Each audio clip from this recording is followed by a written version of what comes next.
Tu madre no se supone que aparezca en un video de homicidio, no como testigo, no como transeúnte, y definitivamente no como la principal sospechosa. Pero cuando los detectives detuvieron la borrosa grabación de vigilancia, captada segundos después de que un adolescente fuera baleado en un callejón tranquilo, vieron algo escalofriante. Una silueta familiar, un coche familiar y una mujer que no debía tener absolutamente nada que ver con el crimen. Para la novia embarazada y desconsolada, el descubrimiento fue impensable. La persona en quien más confiaba, la que la consolaba en medio de la tragedia, de repente estaba en el centro de todo. ¿Qué sucede cuando la investigación deja de mirar hacia afuera y se dirige directamente a tu hogar? En una mañana cualquiera, en un tranquilo distrito del centro, un joven de 16 años caminaba rumbo a su trabajo. Otro turno, otro día más. Minutos después, un disparo resonó por el callejón y su vida terminó al instante. La escena era caótica, el motivo incierto y los testigos aterrados. Pero algo era evidente. Quien disparó desapareció casi inmediatamente, subiendo a un coche que arrancó antes de que alguien pudiera reaccionar. Los detectives esperaban un caso sencillo. Quizás un conflicto de pandillas, un negocio de droga que salió mal o una disputa personal que escaló. En cambio, encontraron un laberinto de contradicciones, detalles ausentes y una familia que parecía saber mucho más de lo que admitía. En el centro estaba una joven embarazada, devastada por la pérdida de su novio y completamente ajena a la red oscura que se cerraba sobre su vida. Cuando los investigadores obtuvieron la primera grabación de vigilancia, pensaron que simplemente confirmaría la ruta de escape del tirador. En vez de eso, los llevó directamente hacia la familia de la chica, hacia su madre, sus hermanos y un sedán dorado que jamás tendría que haber estado cerca de la escena del crimen. Esto no era solo una investigación de homicidio, era un desmantelamiento de confianza, lealtad y lazos de sangre. Una dolorosa revelación tras otra. El callejón era el tipo de lugar por el que la gente caminaba sin pensar, un atajo entre un restaurante y una fila de tiendas, normalmente silencioso, excepto por empleados tomando un descanso para fumar o camiones de reparto pasando. Esa mañana, sin embargo, algo se sentía extraño. Algunos testigos más tarde reportaron una sensación de inquietud, como si una tensión flotara en el aire incluso antes de que algo sucediera. Notaron adolescentes desconocidos merodeando, mirando alrededor, actuando nerviosos. Ninguno imaginó que estaban a segundos de presenciar un asesinato. A las 11:20 a.m., un solo disparo rompió la quietud. La víctima, un lavaplatos de 16 años camino a su trabajo, cayó al instante. La bala impactó en su cabeza, terminando su vida antes de que tocara el suelo. El pánico estalló. Los adolescentes se dispersaron, corriendo en distintas direcciones. Se escuchó la puerta de un coche cerrarse. Un sedán dorado salió del callejón, giró bruscamente y desapareció antes de que el eco del disparo se apagase. Cuando los agentes llegaron minutos después, la escena era desoladora. No había arma, no había teléfono, no había identificación. Solo un chico tirado boca arriba sobre el pavimento, con un charco de sangre en expansión debajo de él. No parecía un robo. Nada faltaba, excepto la verdad. Los detectives comenzaron rápidamente a entrevistar a los testigos. Estos ofrecieron descripciones fragmentadas. Un chico de piel clara corriendo, una chica con él, un grupo de adolescentes huyendo como pájaros espantados. Una mujer mencionó haber visto a la víctima hablando con una chica poco antes del disparo. Otra persona reportó una corazonada, como si el peligro hubiera estado hirviendo momentos antes de explotar. Pero la pista más importante vino de dos estudiantes que estaban en su descanso para almorzar, cerca del patio de la escuela, al otro lado de la calle.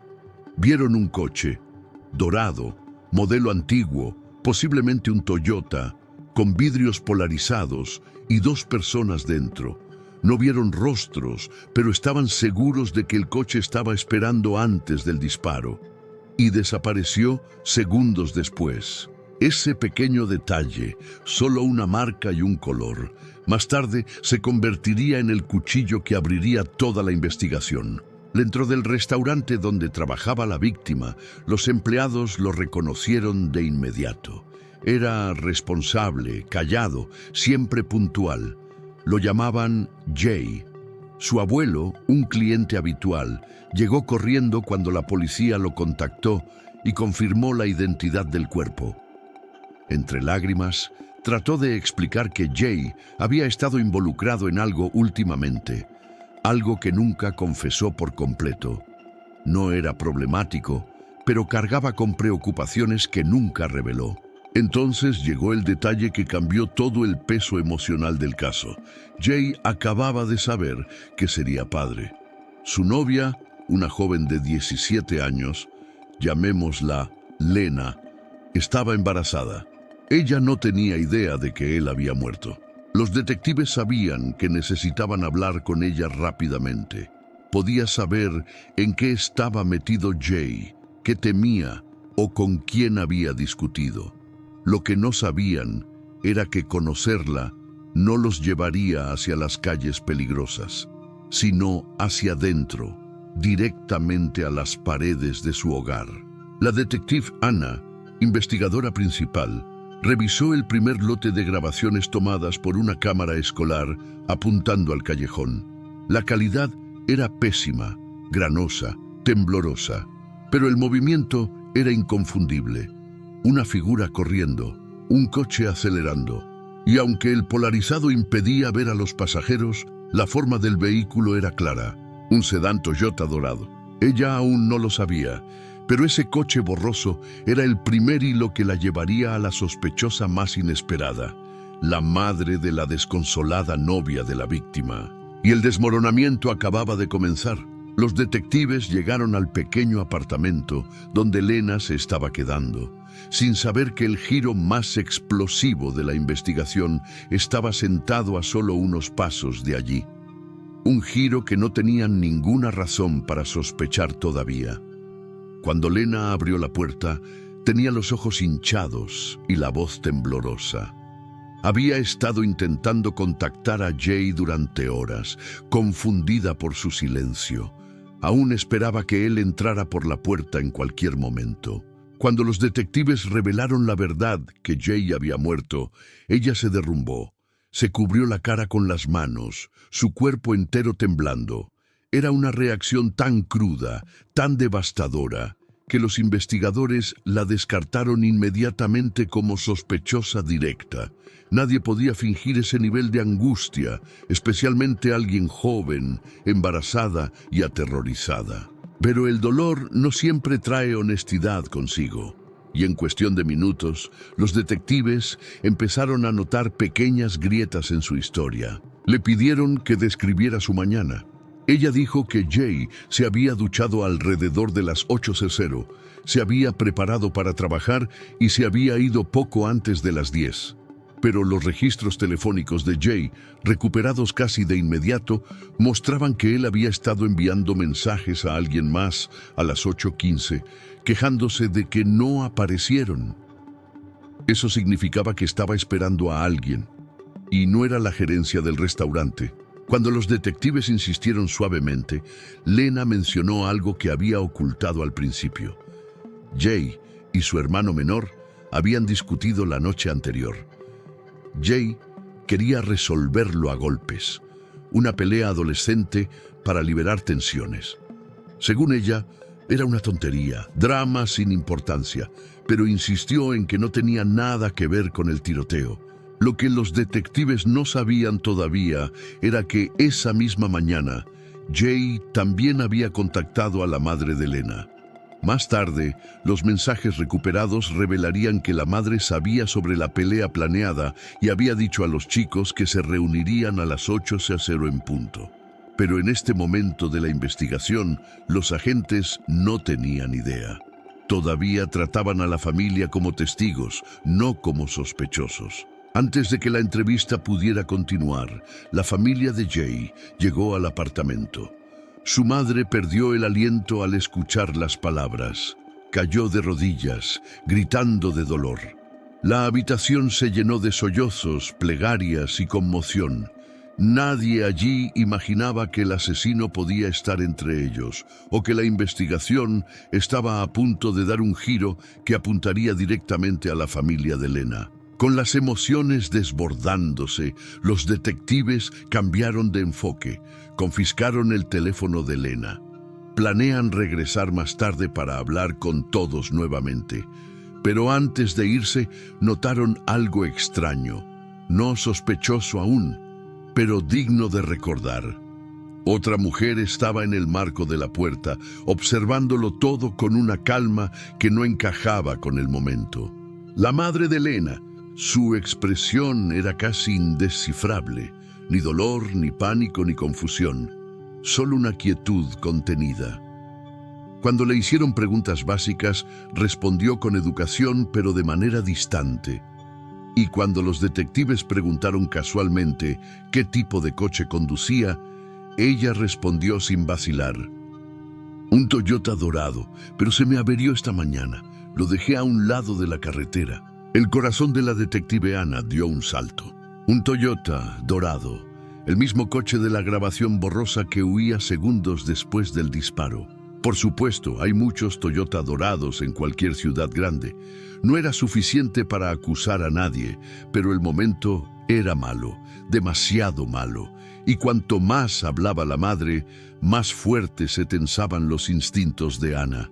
¿Lo dejó allí, sin placas? No encendía, explicó ella. Me fui caminando. Pero cuando los detectives fueron al lugar que describió, no había coche, ni rastro. Alguien lo había movido, pocas horas después del asesinato. Y antes de que terminara el día, la historia de la madre comenzaría a contradecirse en formas que ya no podría controlar. La novia desconsolada no era el problema. Los hermanos no eran el problema. La madre empezaba a parecer el centro de algo mucho más oscuro. Y pronto, la investigación empezaría a revelar una verdad que ni siquiera Lena sabía.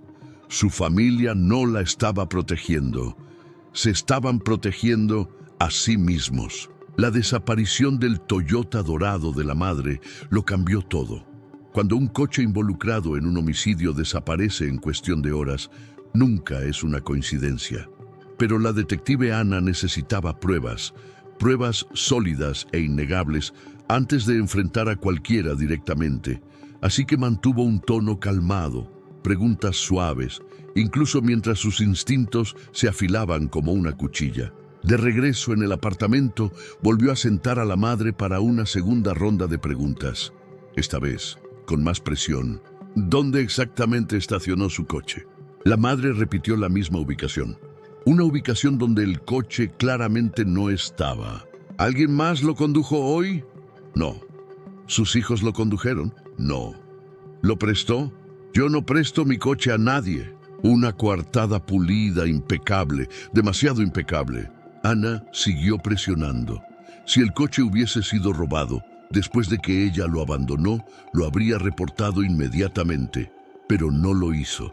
De hecho, no reportó absolutamente nada hasta que los detectives le preguntaron directamente. La madre se movió en su asiento y por un segundo su calma se quebró. Una grieta diminuta, pero suficiente para que Anna la ampliara. Desvió la conversación hacia la pelea planeada entre Jay y el hermano menor. La madre insistió en que era solo una tontería adolescente. Él llamó pidiendo pelear, dijo.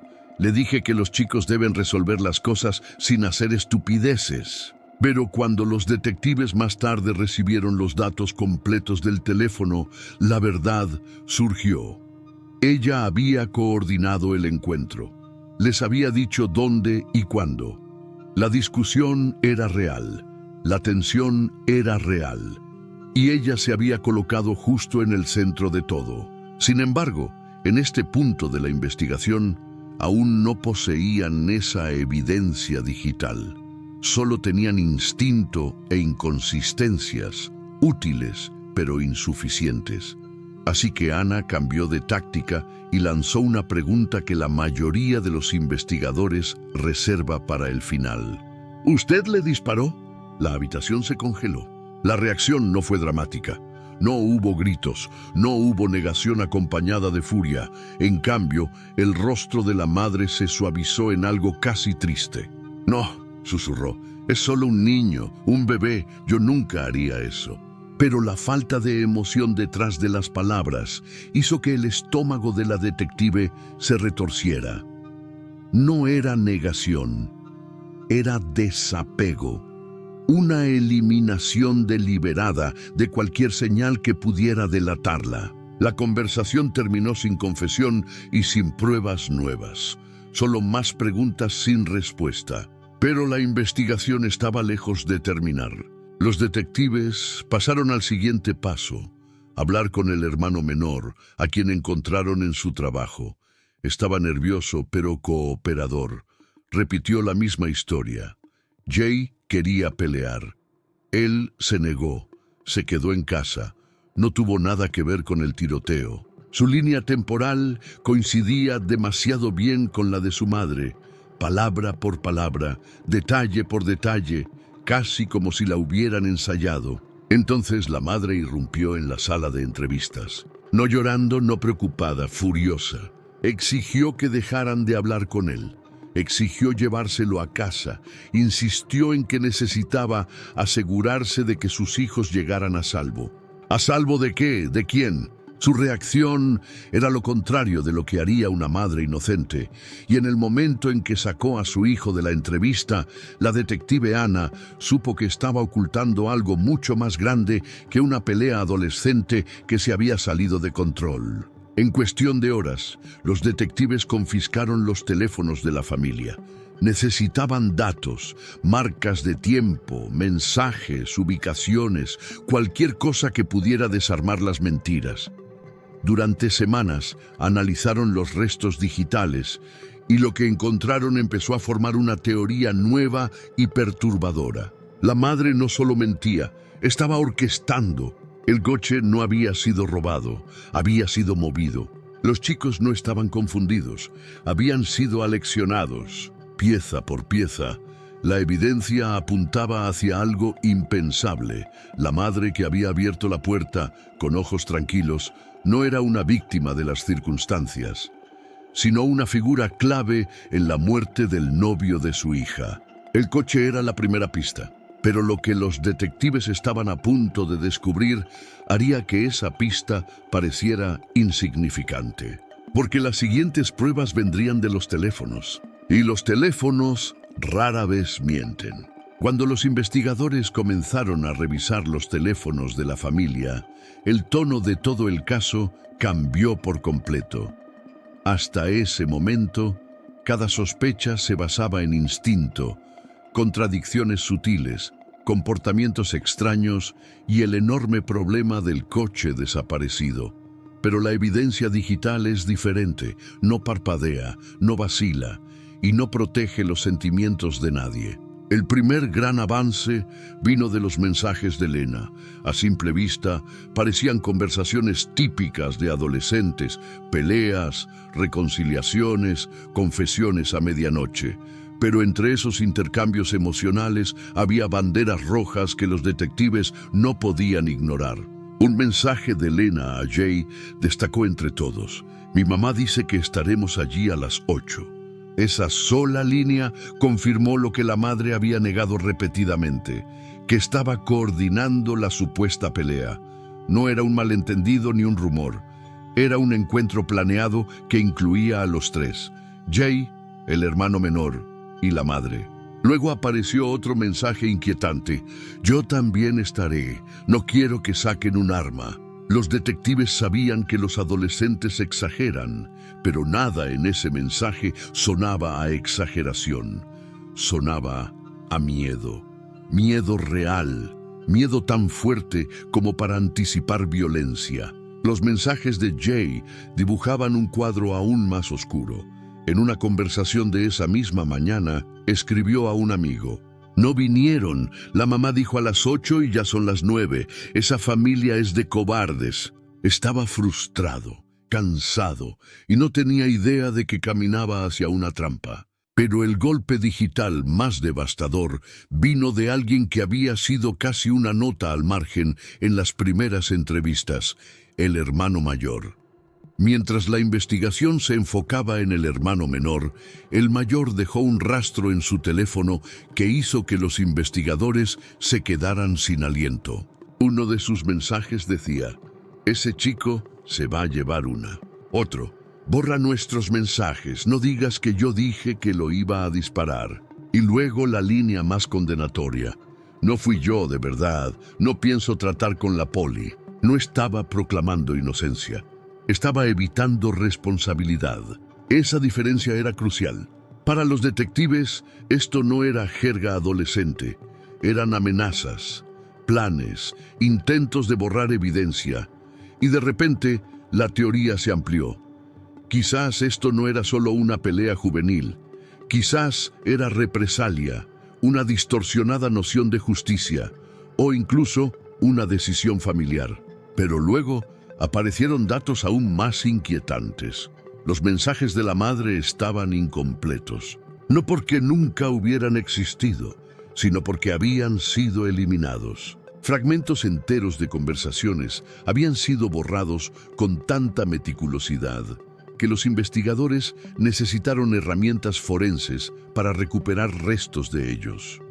Esto no era limpieza casual, era destrucción estratégica.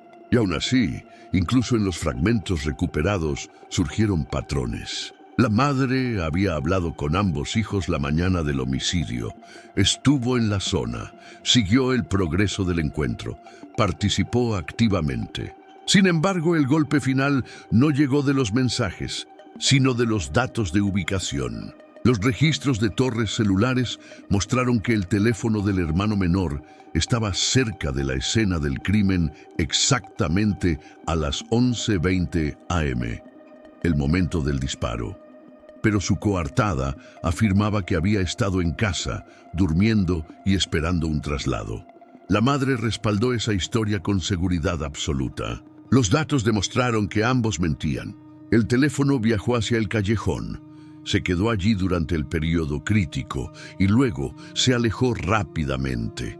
Los detectives, por fin, tenían su primera contradicción sólida, algo lo suficientemente fuerte como para derrumbar la línea de tiempo fabricada por la familia. Pero aún faltaba la pieza clave. ¿El chico era el tirador o simplemente estaba presente? La evidencia digital todavía no respondía a esa pregunta, no completamente, pero sí empujó a los investigadores hacia una sospecha más profunda y mucho más inquietante. Esto no fue un arrebato emocional, no fue una pelea que se salió de control, no fue un acto impulsivo, fue coordinado, planeado, una acción familiar. Y había solo una persona entre ellos con el motivo, la influencia y la frialdad suficiente para jalar el gatillo. La pista digital no apuntaba solo a los hijos, apuntaba directamente a la madre, y pronto los investigadores obtendrían la confirmación de la fuente más inesperada de todas. Pasaron meses. La investigación se estancó, frenada por el silencio, contradicciones y una madre que parecía decidida a mantener a su familia protegida dentro de un muro de secretos. Pero el tiempo tiene una forma peculiar de deshacer incluso las mentiras más apretadas.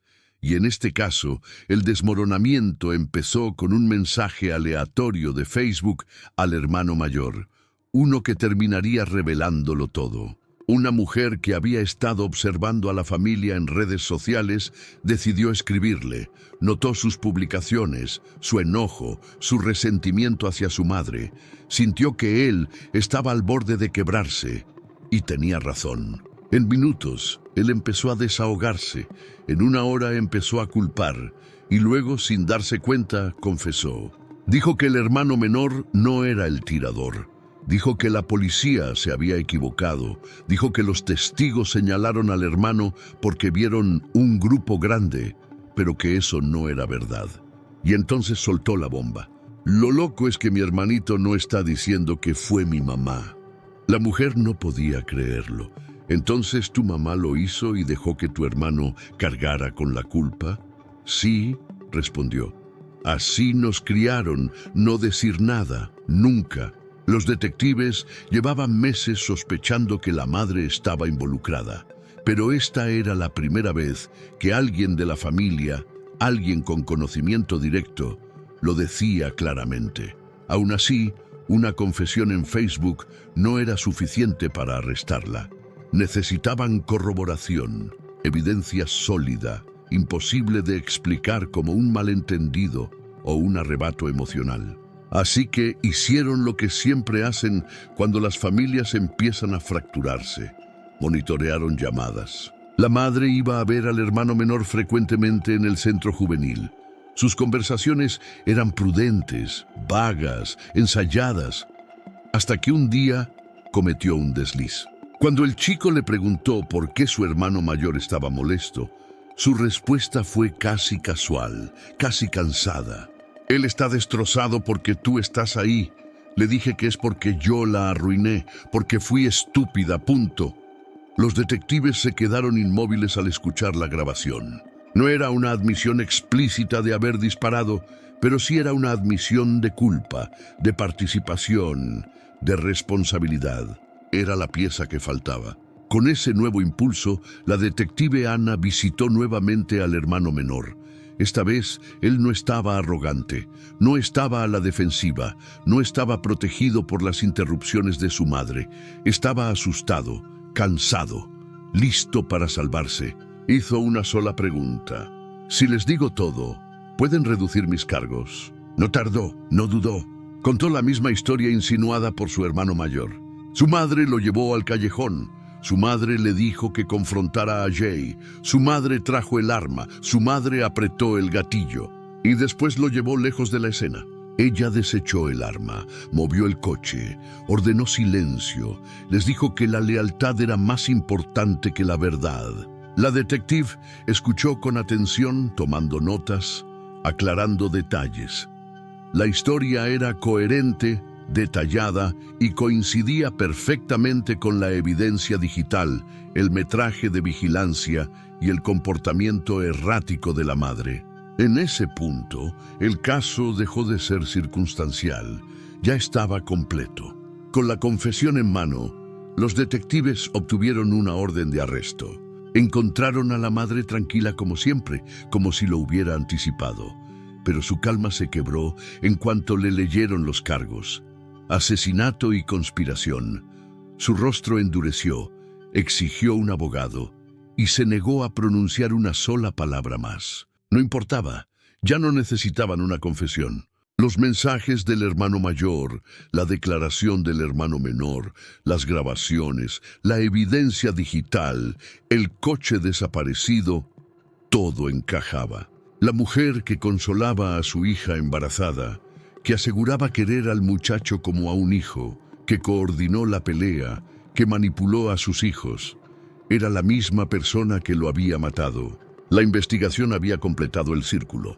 La asesina estaba dentro del hogar donde todo comenzó. El caso, al final, no se resolvió con una sola pista. No fue el video borroso, ni las coartadas contradictorias, ni siquiera el Toyota desaparecido. Se resolvió gracias al lento y constante colapso de una mentira demasiado pesada para que una familia entera la sostuviera. El intento de una madre por proteger a sus hijos, controlar la historia y silenciar la verdad, se convirtió, irónicamente, en lo que finalmente la delató. En el juicio, la historia se reconstruyó pieza por pieza. Los mensajes, las amenazas, el rastro digital, las confesiones. Los fiscales argumentaron que la madre creía que podía proteger a su hija eliminando al chico del que no aprobaba. En cambio, destruyó a su propia familia, enviando a un hijo al centro juvenil, sumiendo al otro en años de trauma y condenándose a sí misma a una larga sentencia de prisión. Su hija, obligada a criar a un bebé sola, tuvo que enfrentar una verdad que nadie debería soportar. La persona responsable de la muerte de su novio Era su propia madre. Es un recordatorio perturbador de que el mal no siempre viene de desconocidos. A veces entra en tu casa en silencio, se sienta en tu mesa y te dice que todo estará bien. Si deseas más casos analizados con este nivel de detalle, narrativa y profundidad, asegúrate de suscribirte al canal, activar las notificaciones y mantenerte atento. Más historias reales, más misterios y más investigaciones están en camino. Mantente seguro y mantente curioso.